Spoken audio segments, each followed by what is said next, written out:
That's right, it was Saturday morning and I was at the gorgeous Edgmont Country Club, not to play golf, but to participate in the Community Blogging Expo, sponsored by the Daily Times and the Daily Local. Needless to say, I didn't know what to expect. It was a room full of people just chatting and meeting each other and passing out business cards and sitting at tables with computers and sharing tips and knowledge and listening to speakers. I go out and I speak to a lot of schools and a lot of kids, and what I always am thrilled by the idea of hearing that young people who are constantly beat upon today as not having an interest in current events, not having an interest in writing, are in fact very interested in writing and reading. They may not use the same vehicles that I may have used, but they are developing entire new worlds and niches of their own. In fact, I am, and Andy is, every day, limited every day by how much information we're going to get into the paper. I always tell people all the time, people always ask me, wait, you have to make a lot of difficult decisions every day? What's going to get into the paper? Those decisions pretty much make themselves. The tough decisions that I make every day is all the material that I'd love to get into the paper that I know is not going to get into the paper. It does not. People now have decided that they want news when they want it, not necessarily when we want to give it to them.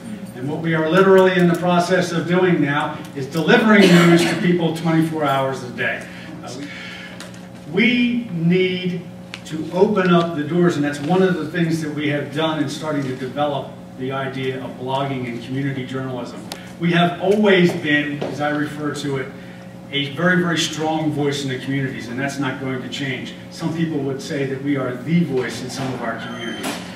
Now I'd say there's going to be a little bit of a change in that we are a voice in the community, but what we are learning is that there are a multitude of voices in the community, and people are now going to join us in the news gathering process. That is why we're developing bloggers to come in and join us, to offer different points of view. We're offering people to cover different areas for us that we've always had traditional problems in covering.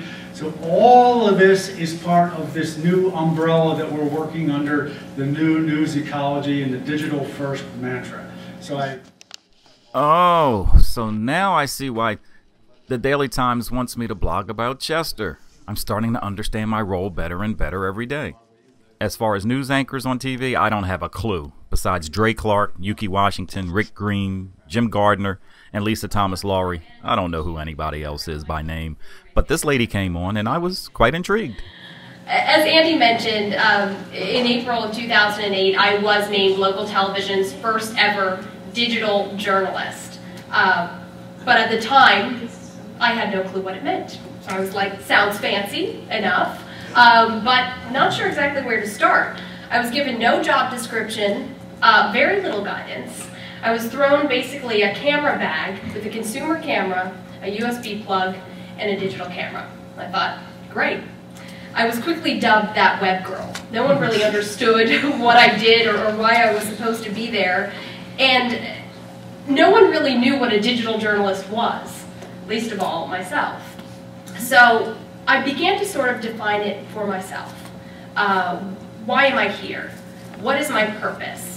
Why is CBS 3 chartering this new territory?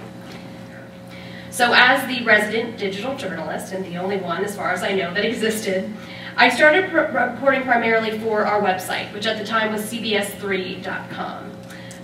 In short, I wrote, produced, shot, edited, and posted daily web segments to our website. I was the web girl, but I was really looking to be relevant at the station.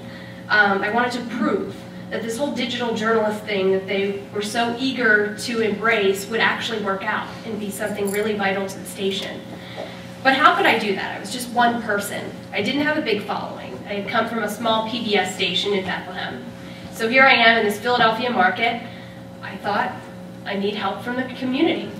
And really, Eyewitness News became an early adapter of social media. They launched station Facebook pages, they utilized Twitter as a way to spread breaking news. And as I built my own social media following, I relied again on the technology community to teach me the best practices.